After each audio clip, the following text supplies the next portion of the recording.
Gledanje vesti ovih dana čini me jako tužnim. Pogledaj šta se dešava u Japanu. Molim se da Allah oprosti ovim ljudima. Molim se da im dozvoli da uđu u njegov raj. Raj? Neće oni ući u njegov raj. Oni su kafiri i svi će otići u pakao i tamo će ostati. Brate, zar nemaš trunke samilosti u svom srcu za ove ljude? Za njihove muke?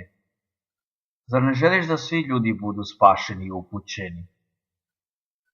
I da svi uspeju i uđu u raj? Ma kakvi? Ja ne znam koju knjigu ti čitaš, ali ovi ljudi su kafiri, a kafiri trebaju ići u pakao i tamo trunu do veka. Brate, ostavi sud Allahu. On određuje ko ide u raj, a ko u pakao. Ali sigurno se možeš moliti za ove ljude, jer želiš dobro za sve ljude.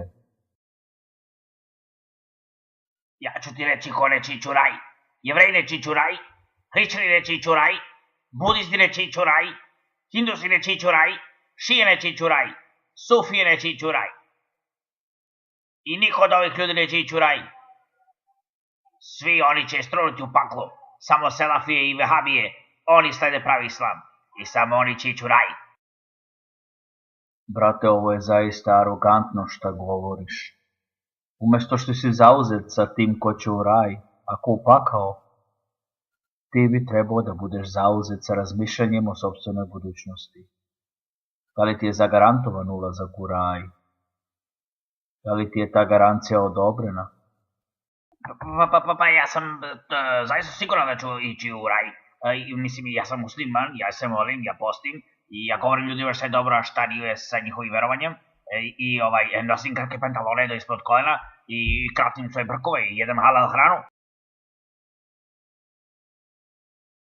Ja se molim da Allahova milost pokrije sve nas. Molim se da On sudi i oprosti svima nama i uvede nas u raj. Jer i ja sam jedan od njih. I ja sam također grešnik. I nadam se da ću biti među onima kojima je oprošteno. Da nam Allah oprosti svima. Amin. Ne, ja to ne prihvatam. Samo nekoliko ljudi će ići u raj. Većina ide u pakao. I ja sam jedan od onih koji ide u raj. Ja, selefije, vehabije i svi ljudi koji prakticiraju pravi islam. Ostali ljudi idu u pakao. I u to sam sasvim siguran. Brate, da li si nekad čuo za hadis poslanika, mir bio na njemu, koji kaže da niko od nas neće ući u raj svojim sopstvenim delima, već samo milošću Allaha? Ja se zaista bojim i ne mogu se osloniti na sopstvena dela. I ja sam grešnik i želeo bih da uđem u raj po milosti Allaha.